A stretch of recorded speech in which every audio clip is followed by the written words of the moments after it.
Hi friends, இது உங்கள் man encyclopedia அடித்தோம். நான் உங்கள் மேன். நாம் இன்றைக்கி பார்க்க போகிறது செப்சிஸ் வந்து எப்படி ஸ்டெப் பை ஸ்டெப்பாக வந்து வரும், அதுக்கு எப்படி எப்படி கோட் வந்து கொடுக்கணும், அதை பற்றி தான் நம்ம இன்றைக்கி பார்க்க போகிறோம். இதில் ஃபஸ்ட் ஸ்டெப் என்னென்னு பார்த்தீங்கன்னா, ஐடென்டிஃபை த ஆர்கனைசம், அதாவது எந்த ஆர்கனைசேஷனால் ஏற்படுதுன்றதை ஃபஸ்ட்டு ஐடென்டிஃபை பண்ணணும். இப்போ நம்மளுக்கு டாக்குமெண்ட் பண்ணியிருக்காங்க அப்படின்னும் போது, எக்ஸாம்பிளாக ஈக்குவலை இருக்குதுன்னு வச்சுக்கோங்களேன். அப்போ A41.51 கொடுக்கணும். இதுவே ஸ்டெப்லோகோக்கஸ் ஏரிஸ் இருக்குது அப்படின்னும் போது A41.01 கொடுக்கணும். இப்போ வந்து என்ன ஆர்கனிசம் அப்படின்னு ஐடென்டிஃபை பண்ண முடியல அப்படின்னும் போது A41.9 கொடுக்கணும். இதுதான் வந்து முதல் ஸ்டெப்பு.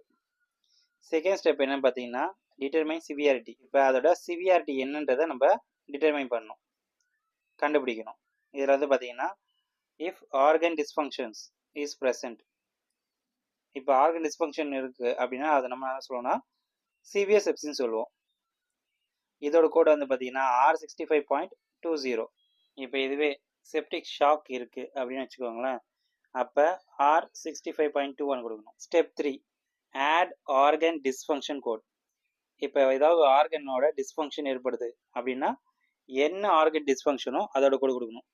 இப்போ எக்ஸாம்பிளாக பார்த்தீங்கன்னா, அக்யூட் கிட்னி ஃபெயிலியருக்கு N17.9, ரெஸ்பிரேட்டரி ஃபெயிலியருக்கு வந்து J96.00.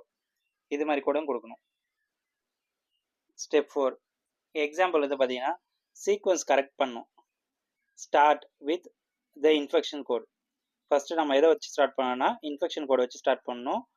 எக்ஸாம்பிளாக A41.9 ஃபாலோட் பை R65.2 சீரீஸில் வரக்கூடிய ஆர்கன் டிஸ்ஃபங்க்ஷன் கூட செகண்டாக கொடுக்கணும். இது மாதிரி தான் வந்து பார்த்தீங்கன்னா ஸ்டெப் பை ஸ்டெப்பாக வந்து நம்ம கொடுக்கணும். நன்றி. லைக் பண்ணுங்கள், கமெண்ட் பண்ணுங்கள், ஷேர் பண்ணுங்கள்.